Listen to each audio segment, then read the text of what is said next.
ceci. Une mauvaise lecture peut détruire les productions d'une destinée. Une mauvaise lecture. Je vais m'expliquer. Une chose que l'on perçoit dans le noir, on ne connaît pas vraiment cette chose dans ses profondeurs, ou même dans sa superficie. Donc, lire quelque chose dans le noir nous pousse obligatoirement à faire une mauvaise lecture. Si vous avez compris cette introduction, vous réussissez. C'est la réussite totale. Je reprends. Je disais ceci. Une mauvaise lecture peut détruire les productions d'une destinée. Une mauvaise lecture. À quel moment on a une mauvaise lecture? C'est quand on n'a pas assez de lumière. Ou encore quand nos yeux n'arrivent pas à percevoir la chose correctement. Vous devez savoir que les avancées, écrivez ça, les avancées et leur vitesse dépendent des lectures de ceux qui sont aux commandes. Ouh. Manu, les avancées et leur vitesse, c'est-à-dire que pour qu'une personne avance, pour qu'une personne ait la vitesse de faire des choses dans sa destinée, cela ne dépend pas des habiletés, mais dépend de la lecture de celui qui est aux commandes de ses avancées. Je vais m'expliquer ici quelque chose. Je vais expliquer quelque chose. Regardez quelque chose qui se passe. Quand vous êtes ici en Europe, vous allez voir que le temps passe très vite. Et nos journées sont, on a l'impression que nos journées sont des journées de 12 heures. Bon, même pas des journées. Nos jours, c'est des jours courts. Et alors que quand on part en Afrique ou aux Antilles, on a l'impression que eux, ils ont des longues journées. Vous savez c'est pourquoi? C'est à cause des avancées. Plus vous avez des avancées qui sont rapides, plus votre temps devient court. Vous sentez comme si le temps est court. Regardez, je vous explique. Ici, on peut faire une distance de 30 minutes en train, supposons, de 30 minutes en train, alors que la distance est de 30 minutes en train. Ceux qui sont de l'autre côté en Afrique, la distance que nous faisons en 30 minutes, ou aux Antilles, eux, ils ne pourront pas faire ces 30 minutes-là parce qu'ils n'ont pas des moyens qui sont mis en œuvre pour faire cette distance en 30 minutes. Suivez-moi très bien. Ce qui fait que, comme ils n'ont pas les trains comme nous, à grande vitesse comme nous, pour eux, leur temps paraît long. Parce qu'ils ne peuvent pas faire cette distance-là avec ce temps-là. Alors que nous, en peu de temps, on peut faire une distance de 30 minutes. Donc, ce qui fait que eux, ils gagnent le temps parce que ils sont en manque de connaissances, ils sont en manque des avancées. Et puisqu'ils sont en manque des avancées, ils ne peuvent pas, en fait, en réalité, courir vite comme nous. En d'autres termes, je sais que c'est un peu compliqué parce que c'est pourquoi j'ai dit qu'il faut que j'insère les choses dans les têtes. Au fait, le problème c'est lequel? C'est que plus il y a de l'avancée, c'est-à-dire que plus les technologies sont mises, plus vous avez les moyens de faire les grandes choses rapidement, ça veut dire que vous avez été exposé à des lumières, à des sciences de rapidité. Et plus il y a une rapidité, plus le temps devient court.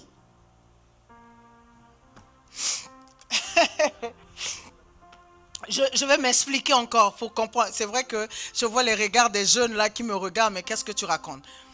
Je vais l'expliquer mieux en prenant toujours ces deux exemples. Regarde, j'ai 30 minutes de trajet.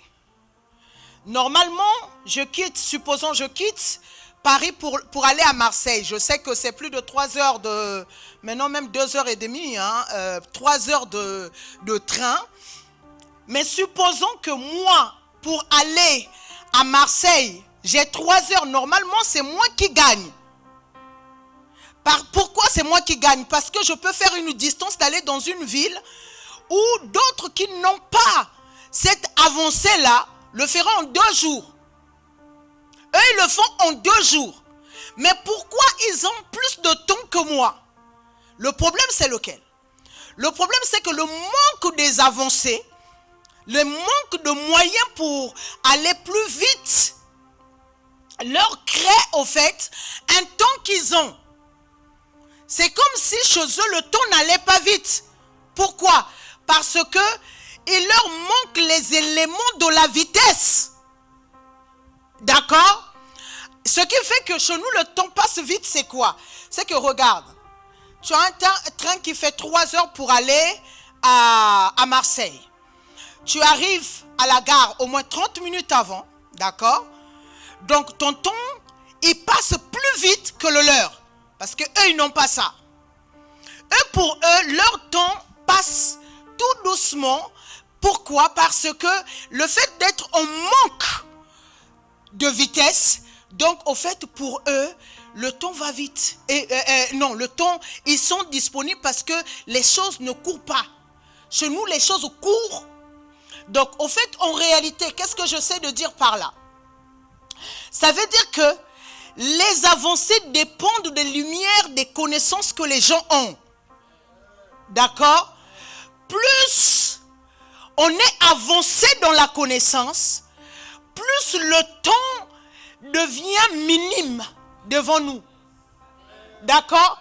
C'est-à-dire que, regardez, ceux qui ne foutent rien ont le temps. Mais ceux qui font quelque chose, en fait c'est bizarre la vie, hein?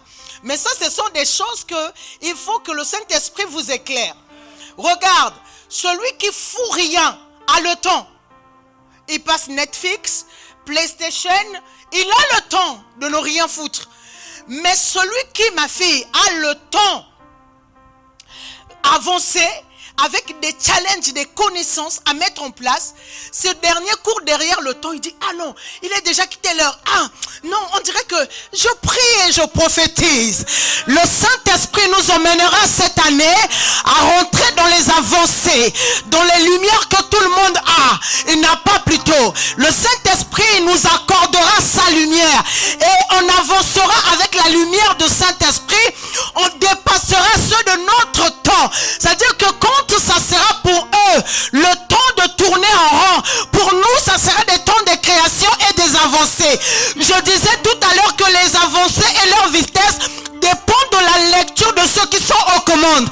Dieu te mettra en commande cette année pour que tu aies de la vitesse. Dieu te mettra en commande cette année pour que tu aies des avancées que ceux de ta génération n'ont pas. Est-ce que tu peux acclamer Jésus? Alléluia. En fait, la vie, la gloire, l'élévation d'une personne dépend en fait des lectures que ce dernier a compris. Maintenant, regardez quelque chose. Il faut jouer avec les avancées et le lieu où on se trouve. Ma fille, ça veut dire ceci, que si je suis dans un lieu où les avancées me permettent d'aller plus vite, il me faut m'aligner. On revient dans ce qu'on avait dit le dimanche dernier. On va continuer d'ailleurs tout à l'heure comme ça. C'est-à-dire que quand je suis en France, il faut que je m'aligne, d'accord, aux avancées de la France. Vous ne verrez pas quelqu'un qui est en France qui va taper 2 heures de marche pour aller dans la ville voisine comme quelqu'un qui était en Afrique. Ça, c'est perdre son temps et ne pas connaître l'importance du temps. Ok? Donc, vous devez savoir, les amis, que ce qui est primordial dans la vie, ce sont des lectures. Quand tu arrives dans un lieu, en fait, la lumière, l'objectif premier de la lumière, c'est de bien définir les éléments devant vous. Ok? C'est-à-dire que Dieu vient, il dit que la lumière soit, je vous l'ai dit, que la lumière soit. La Bible dit, et la lumière fut. D'accord? Mais Dieu ne peut pas commencer à créer sans la lumière. Pourquoi? Il doit avoir la lecture, comment la terre est. Sinon, il ne pourra pas dire que la terre apparaisse. Il faut qu'il lise que la terre est engloutie dans l'abîme. Sinon, il ne pourra pas dire à la terre apparaît. Il lui faut faire une lecture pour connaître les positions des choses. Donc, on comprend que même cette création-là, sans une bonne lumière, elle ne peut pas être parfaite. Alléluia. Donc, je disais tout à l'heure qu'aucune production n'est pas possible si vous faites une mauvaise lecture. Et regardez un peu, les amis, avec moi. Quelqu'un se lève, il dit que je prends mes semences, je vais aller s'aimer dans mon champ. Mais sauf que le champ se trouve dans la mer. Et la personne considère que la mer est une terre. Parce que la personne ne voit pas clair. La personne prend une semence, laisse à la mer. Une deuxième semence à la mer. Et la personne, puisqu'elle est dans les ténèbres, ne sait pas que c'est la mer, bien qu'elle peut toucher les eaux. Mais ne connaissant pas les profondeurs. Cette dernière arrive le lendemain pour voir et constate qu'il n'y a rien qui se produit. Et quand elle revient une troisième jour, elle se rend compte que c'était dans les eaux qu'elle avait semé. Et vous pensez qu'une telle personne peut avoir une bonne production? Pas du tout. Pourquoi? Parce que le manque de lumière ou de lecture vous poussera toujours à faire de n'importe quoi. En fait, si on échoue dans la vie, c'est parfois pas le diable, c'est parce qu'on a eu à faire des mauvaises lectures. Alléluia. Et sur ce domaine, il y a beaucoup qui font des mauvaises lectures sur leur propre capacité. Regardez un peu, pasteur, il y a quelque chose qui m'énerve, c'est quoi? C'est que les gens définissent leur vie en faisant la lecture sur la vie des autres. Amen. Donc ce qui se passe, c'est quoi? C'est que quand tu vois les habiletés, les capacités de l'autre, tu te dis que non, parce que tel fait ceci, cela, moi aussi, je vais faire telle chose comme un tel. Sauf que tu n'as pas eu à voir à l'intérieur de toi, à faire une lecture sur toi, ne connaissant pas ce que tu as comme caractère, comme potentiel, et les choses que l'autre fait, lui, il est dans son élément, donc il réussit. Alors que toi, tu rampes, tu es en train de ramer.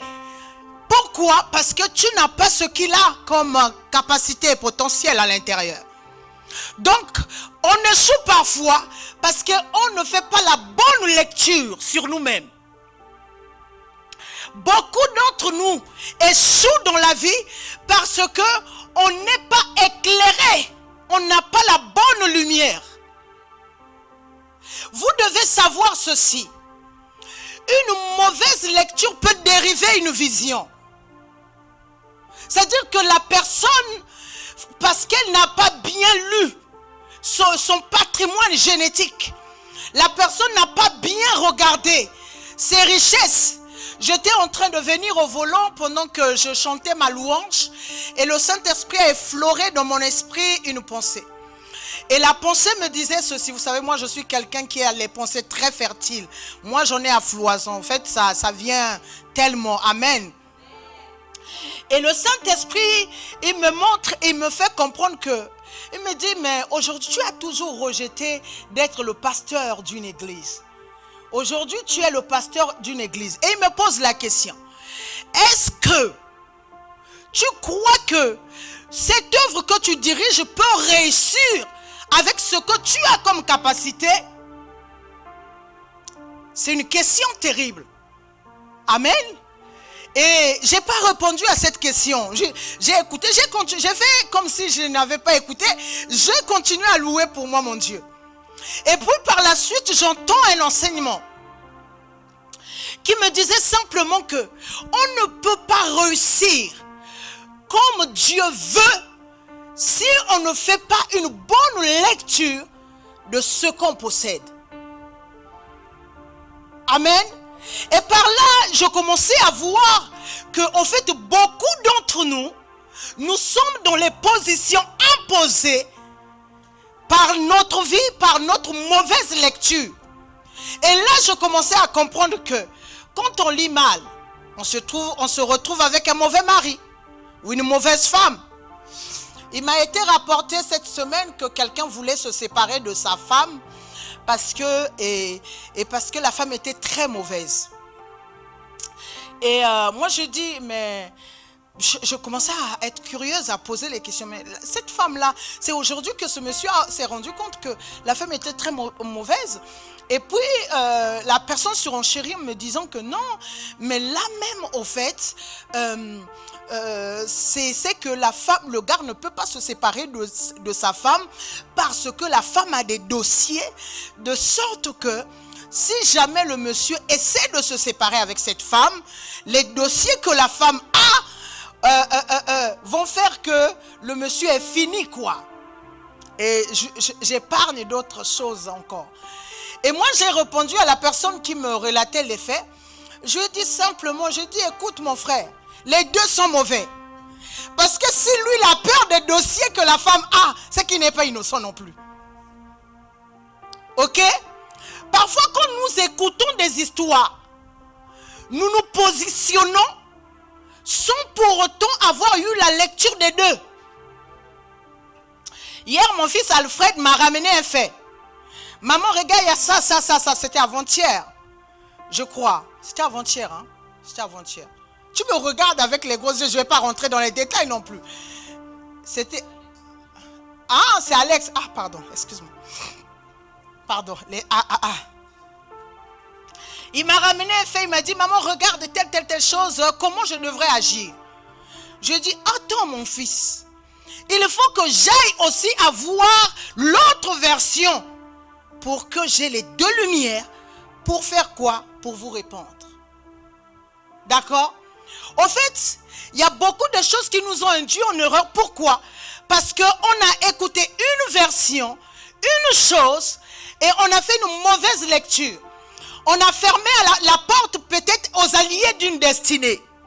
On a fermé la porte peut-être aux meilleures personnes qui pouvaient nous soutenir. Moi, j'ai appris de la vie quelque chose de très important. J'ai même l'un de mes amis avec qui on a grandi qui me l'a dit encore il y a peut-être 3 mois. Pasteur, tu dois savoir quelque chose. Une personne peut se comporter mal avec toi aujourd'hui, mais être une alliée pour ta destinée. C'est-à-dire que ne juge jamais une personne parce que la personne s'est mal comportée aujourd'hui. On peut changer. Si la personne rectifie, la personne peut être meilleure. Mais si la personne demeure, c'est un risque. Il faut s'écarter. D'accord? Quand vous faites la lecture des erreurs des autres, faites la lecture avec une vision éloignée pour comprendre au fait, est-ce que ce dernier ou cette dernière, je peux l'emmener dans mon lendemain avec cette erreur. Si l'erreur est minime, oui, même si c'est une erreur grave, si vous voyez la repentance et la sincérité, entraînez cette personne qui est parfaite. Alléluia. Donc, vous devez comprendre que une mauvaise lecture a pour mission de déformer les définitions. Ouh. Je vais reprendre cela. Une mauvaise lecture.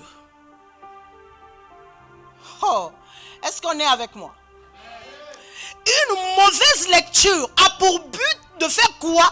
De déformer les définitions. Donc, en fait, vous et moi, nous devons savoir une chose. Que à chaque fois, il y a une mauvaise définition. C'est que la lecture a été déformée. C'est-à-dire qu'on a eu une mauvaise lecture.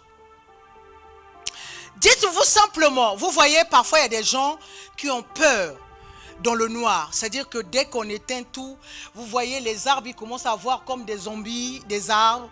Pourquoi? Parce que dans le noir, parfois, tu entends juste les bruits des feuilles des arbres quand tu passes la nuit à 3 heures du matin. Vous voyez, il y a une peur naturelle qui s'installe entre minuit et 3 heures.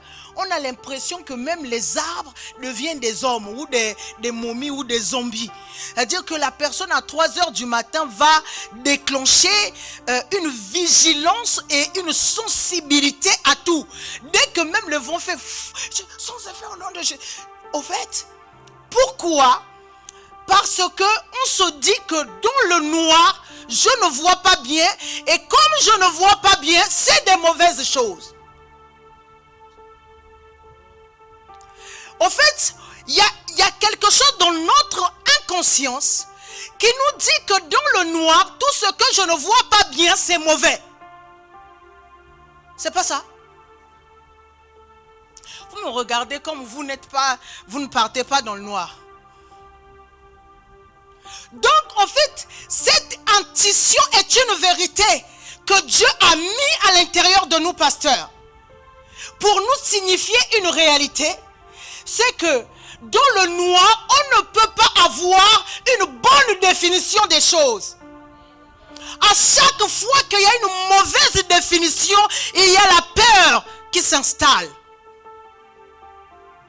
Alléluia.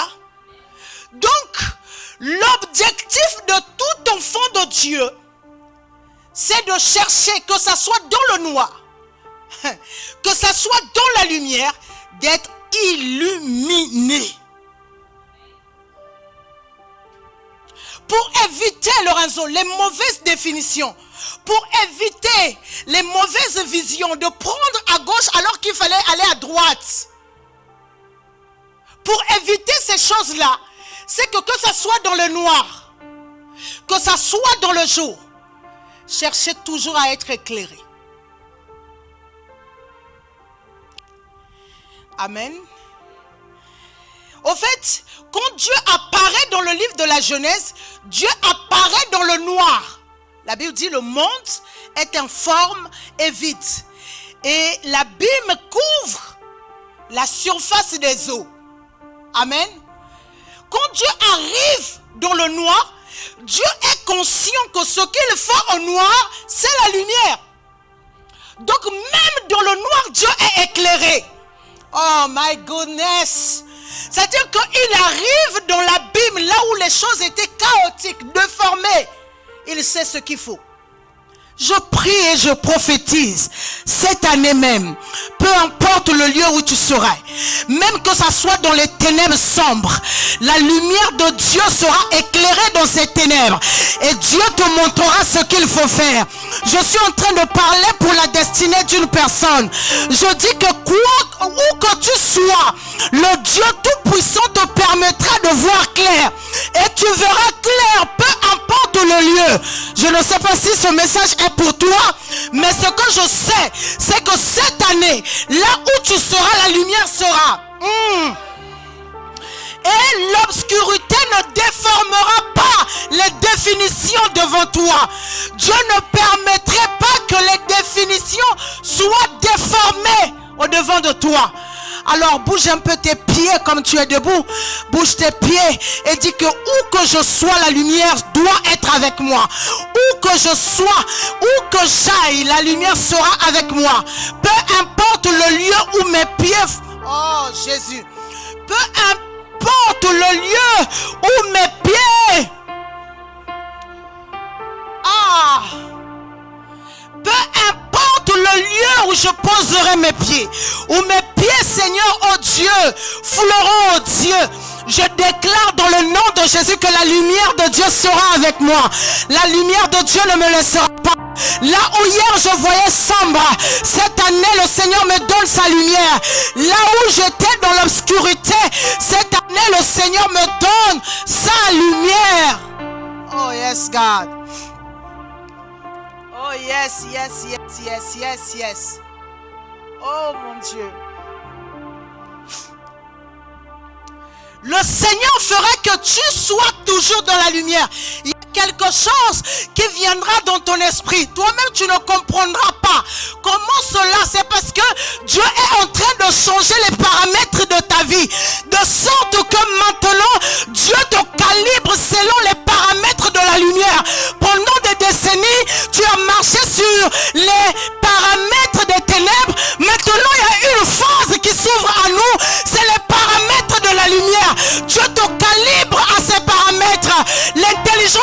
n'avais pas hier, aujourd'hui tu as cette intelligence parce que Dieu te connecte au monde de la lumière. Oh, je déclare que la lumière soit.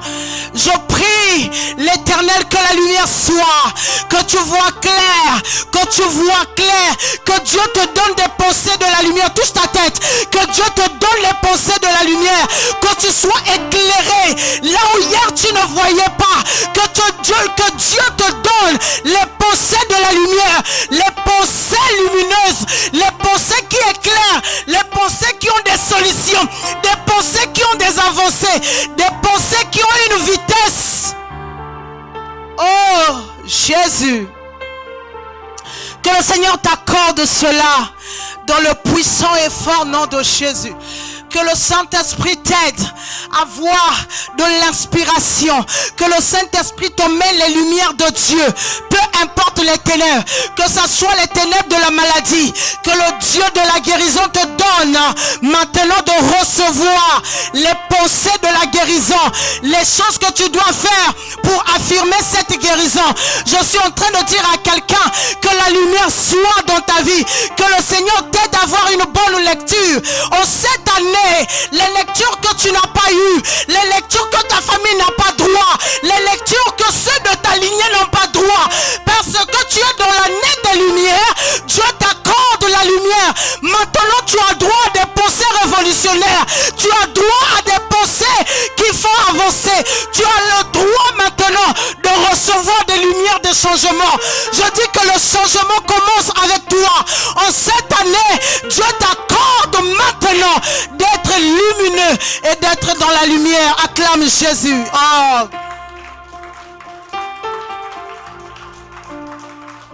Oh. Nous prenons place. Prenez place. J'ai encore 10 minutes. J'ai encore 10 minutes. Mais j'ai envie de dire à quelqu'un. Pendant longtemps, nous sommes passés à côté.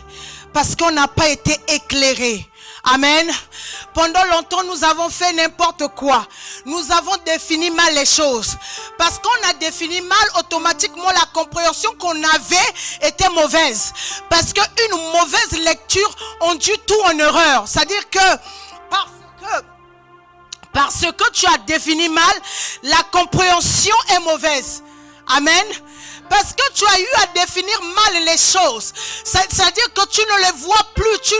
Ce que tu as est mauvais. En fait, les malheurs arrivent dans nos vies. C'est pas parce que Dieu veut des malheurs, mais c'est aussi parce qu'on a mal défini. Une chose qui est mal définie, c'est un malheur qu'on invite ce soir. Oh! Un poison, quand vous considérez un poison comme un bienfait, vous allez manger le poison et mourir. Alors que, croyons que c'était un bienfait. Beaucoup de gens ont mangé des aliments qui les ont tués.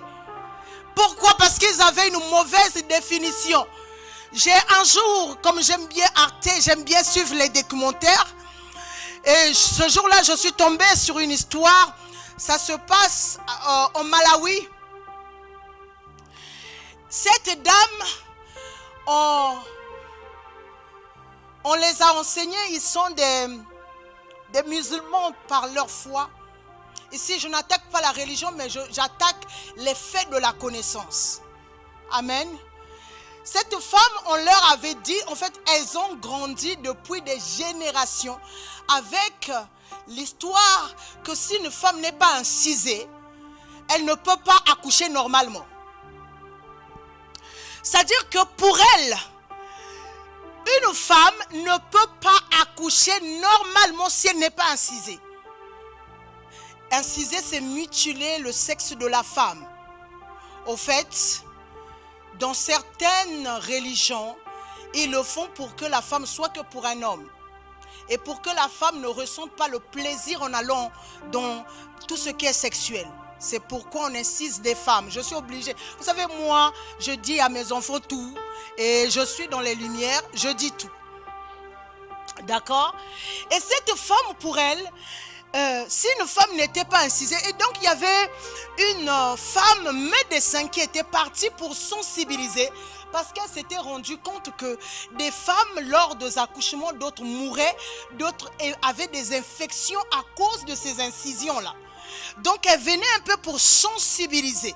Et donc il y aura confrontation entre la patronne, donc la daronne des daronnes, celle qui faisait ces incisions-là. Et donc les deux vont s'échanger. Et celle qui est la daronne en incision pose la question à la blanche en lui disant: mais est-ce que chez vous en Occident, les femmes accouchent normalement sans incision? La femme qui était devant elle, le médecin, dit: mais oui, absolument, parce que moi-même qui te dis, je suis une maman, je n'ai pas été incisée. Bien que le médecin lui ait dit que je ne suis pas incisée, la femme, elle a dit que c'est impossible. Parmi les humains, aucune femme ne peut enfanter si elle n'est pas incisée. C'est-à-dire qu'elle, on ne pouvait pas déloger la connaissance qu'elle avait. Pour elle, toutes les femmes, et ce n'était pas possible qu'une femme soit comme ça et elle accouche. Donc vous voyez comment un mensonge a été avalé de génération en génération par une mauvaise lecture. Donc en fait, vous devez savoir que certaines femmes sont mortes avec cette histoire d'incision. Il y a en fait, dans certaines religions, à 10 ans, à 12 ans, à 13 ans, ils le font aux jeunes filles. Et d'autres meurent pendant ces rituels. Et à un moment en France, dans les années 2006-2007, il y a eu beaucoup qui se sont soulevés à cause de ça pour dire stop. Parce qu'il y a eu beaucoup de jeunes filles qui ont été mutilées. Amen. Et ces personnes-là, enfin, je ne vais pas rentrer dans ça, mais ce que je tire dans cette histoire, c'est que quelqu'un qui est dans les ténèbres, même si on lui dit que c'est mauvais pour la santé, la personne ne va pas accepter. Le malheur devient pour lui lumière. Et je nous ai dit qu'il y a plusieurs sortes de lumière. Parce que la personne est dans les ténèbres, pour elle, c'est une personne éclairée. Pour elle-même, elle croit que ce qu'elle a, ce qu'elle obtient, c'est la vérité. Et là, je voudrais parler à l'église. Il y a des vérités qu'aujourd'hui l'église a, qui sont des vérités mutilées. Alléluia. En fait, si moi, Karine, je viens vous dire que janvier n'est pas le premier mois de l'année, selon le calendrier grégorien que nous avons, c'est le premier mois. Mais selon le calendrier de Dieu, le mois de Nissan, le premier mois de l'année, c'est avril. Maintenant, on va dire quoi? Est-ce le monde qui nous éclaire ou c'est nous qui éclairons le monde? À savoir, si aujourd'hui, moi je vous dis, venons fêtons le 1er avril, comme le premier mois de l'année, vous allez me dire qu'elle vient avec un autre évangile. Alors que ce que nous avons comme vérité aujourd'hui, ce sont des vérités qui sont masquées et qui éloignent plus de Dieu. Alléluia. Est-ce que vous savez que selon que Dieu avait défini les mois dans la Bible, il n'y a pas de mois de 31 jours? Alléluia. Maintenant, je pose la question. Pourquoi l'église est éclairée par le monde et pourquoi le monde n'est pas éclairé par l'église? Alléluia. En fait, le grand problème que nous avons, c'est le problème des mauvaises lectures. Pendant des décennies, on a enlevé la spiritualité dans l'église. Beaucoup de personnes ont été tuées, massacrées, parce que ces personnes-là étaient spirituelles. Parce qu'ils faisaient des pratiques. On nous a fait croire que être chrétien, c'était que la parole. Qui vous avait dit ça? Et pourtant, les gens lisent la Bible. Et pourtant, les gens ont la vie de Jésus comme modèle. Mais les gens, il y a comme une inconscience, une lumière, une mauvaise lecture qui leur pousse toujours à dire que non, moi quand on met telle chose, là il n'y a plus Dieu. S'il n'y a plus Dieu, Jésus lui, Il prend de la boue avec sa salive, il met sur les yeux de quelqu'un. Ah! Mais lui, la parole faite chair, il pouvait dire quelque chose. Et pourtant, chez d'autres personnes, il a fait. En fait, le problème, c'est que à chaque fois que vous vous approchez devant Dieu, avec une compréhension, avec une lumière qui est mauvaise, tout ce que Dieu vous dira, vous ne l'écouterez pas. Je vais le dire mieux. À chaque fois que tu as des lumières déjà dans ta tête, quand la vraie lumière arrive, tu vas chasser la vraie lumière, tu vas préférer conserver ce que tu as. Et si le Seigneur nous disait que c'était le moment de changer la façon de fonctionner,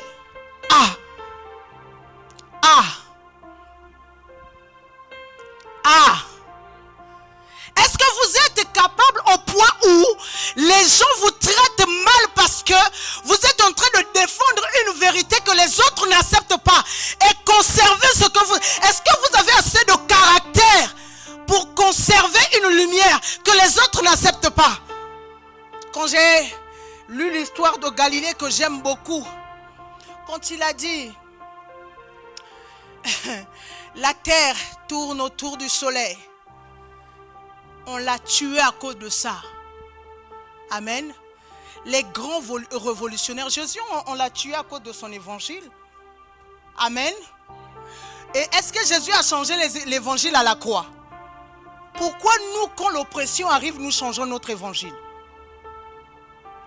Un jour, j'ai dit à Dieu, je ne prêcherai plus sur la délivrance, sur des choses spirituelles parce que on me dit tellement, il y a tellement des gens qui déforment mes propos.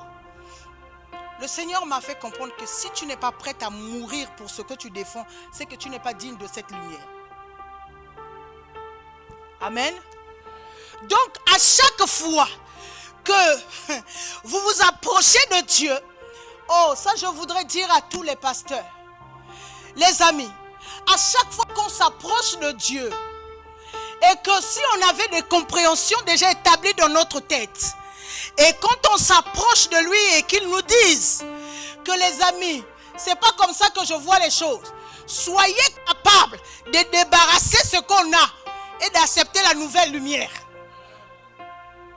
Amen. Il faut que vous soyez en mesure à chaque approche de Dieu d'abandonner vos connaissances. C'est pourquoi d'ailleurs la Bible est en train de dire que les 24 vieillards jettent leur couronne, parce que quand ils voient Dieu dans d'autres sphères, Dieu dans d'autres connaissances, Dieu dans d'autres... Au fait, j'ai compris ceci, que la connaissance que j'ai devient obsolète quand une nouvelle lumière arrive. Je le dis souvent, il y a 3-4 ans, j'étais habitué à une façon que Dieu me parlait. Pour moi, quand c'était comme ça, j'étais persuadé que ça c'est Dieu. Mais le jour où Dieu est venu détruire ça, j'étais perturbé. Alléluia. J'étais perturbé. Parce que moi, j'étais habitué à cette façon. Pendant plus de 20 ans, je l'écoutais comme ça. Mais quand il avait changé, il dit que je ne suis pas obligé de te parler à chaque fois de cette façon. Quand j'ai compris ça, les amis, j'ai compris qu'à chaque moment, Dieu peut changer la lumière. Et une vérité encore forte, c'est que Dieu ne fonctionne pas avec tout le monde avec les mêmes lumières. Il y a cette première lumière qu'on appelle illumination. Je ne sais pas si j'ai plus le temps. Écrivez illumination. De toute façon, vous m'avez. Je reviendrai. Amen. Illumination. Et on commencera là dimanche prochain. Mais comprenez que ce que le Saint-Esprit a voulu nous dire là, c'est que chercher la bonne lumière pour une bonne lecture, pour une bonne définition. Amen. La définition nous permet de découvrir les choses dans leur essence.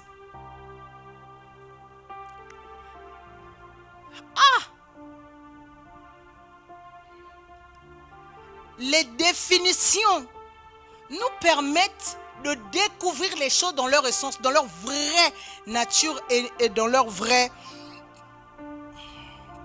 utilisation. Amen. Dites-vous cette semaine, une mauvaise lecture m'empêche de gagner, m'empêche d'avancer. Une mauvaise lecture me stagne. Une mauvaise lecture m'empêche d'évoluer. Waouh! Une mauvaise lecture m'empêche d'évoluer. Maintenant, posons-nous cette question. Tu as quel âge? Jusqu'à ton âge, qu'est-ce que tu as défini mal? C'est cette question que je voudrais qu'on se le pose. Jusqu'ici. Alors, à cette question, chacun de nous ira devant le Saint-Esprit cette semaine et demandera au Saint-Esprit, jusqu'ici, qu'est-ce que j'ai défini mal? Qu'est-ce que j'ai mal perçu? Qu'est-ce que j'ai mal vu? Qu'est-ce que j'ai mal compris sur tout ça? Qu'est-ce que j'ai mal compris? Lèvons-nous. Je vais clôturer par là. Tu vas demander l'aide de l'Esprit de Jésus à t'aider à bien voir et à voir clair. Tu vas demander la grâce de l'Esprit de Jésus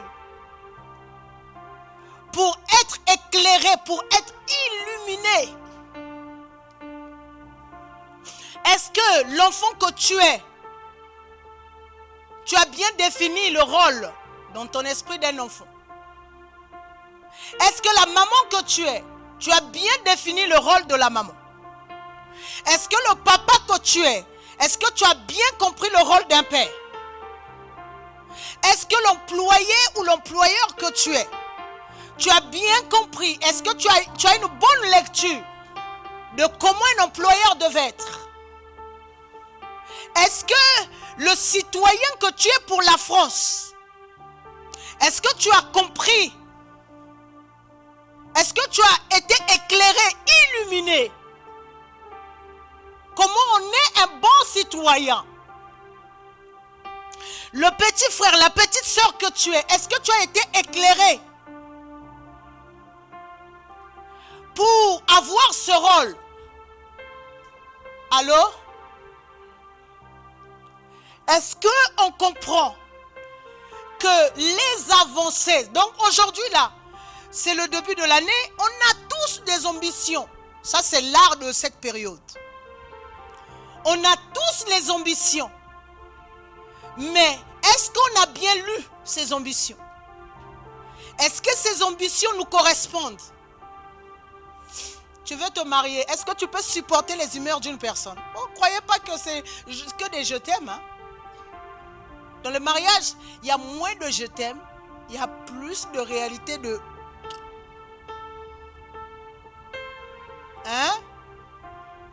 Tu parles à quelqu'un qui te boude sans raison. Hier, vous avez bien dormi, mais quand la personne se réveille, la personne te boude. Tu ne sais même pas pourquoi elle boude. C'est que les hommes qui disent Amen. Seigneur, il y a quelque chose. Quelque chose. Donc, en fait, ce n'est pas un jeu. En fait, chaque palier de la vie, Pasteur Naomi, exige une bonne lecture.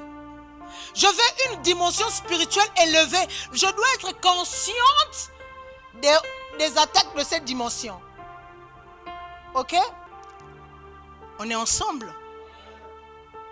À chaque fois qu'une chose apparaît devant vous et que vous ne connaissez pas la chose vous fera de vous son esclave. En d'autres termes, tout ce que vous ignorez comment je vais dire ça, tout ce que tu ignores fait de toi son esclave. Lèvons nos mains devant Jésus et je vais prier. Seigneur, aide-nous. Éclaire nos esprits. Oh. Éclaire nos esprits, Père. Éclaire nos esprits, oh Dieu. Éclaire nos esprits, Père. Nous te supplions, oh Dieu. Nous demandons miséricorde, oh Père. Éclaire nos esprits, Seigneur. Accorde-nous, Seigneur, la lumière de cette période. Nous sommes à l'heure de l'IA où les avancées et la vitesse, oh mon Dieu, mon roi, nous font croire qu'il y a des choses que nous ne saisissons pas et que nous ne comprenons pas. Père, par ta grâce et dans le nom de Jésus, accorde-nous, Seigneur, des lumières. Accorde, Seigneur, à chacun de nous les lumières pour réussir sa destinée. Accorde à chacun des lumières, oh Dieu de gloire, pour, oh Dieu de gloire, nous emmener à une perfection. Sans lumière, il n'y a pas de perfection. Sans une bonne lecture, oh Dieu, il n'y a pas de perfection. Accorde-nous par ton esprit, oh Dieu, d'être perfectionnés, oh Dieu. Accorde-nous, Seigneur, de faire des bonnes lectures, oh Dieu, qui, Seigneur, oh Dieu de gloire, nous emmèneront, oh Dieu, à être meilleurs. C'est pourquoi, oh Père, je prie dans le nom de Jésus. Accorde-nous les lectures du service pour s'étendre et pour se multiplier. Accorde-nous les lectures dans nos emplois, dans ce que, Seigneur, ô Dieu de gloire, nous faisons au quotidien. Pour, Seigneur, ô Dieu de gloire, s'étendre. Pour, Seigneur, ô Dieu, dominer. Pour, Seigneur, ô Dieu de gloire, contrôler, ô Dieu. Accorde-nous tes lumières. Père, Dieu de lumière, c'est à toi que nous remettons cette semaine. Nous croyons en ta puissance et en ta main. Nous nous attendons à toi, ô Dieu. Et nous voulons te voir à l'œuvre, ô Dieu. Que la louange, la gloire te soit rendue. Dans le nom de Jésus. Amen. Nous acclamons le Seigneur.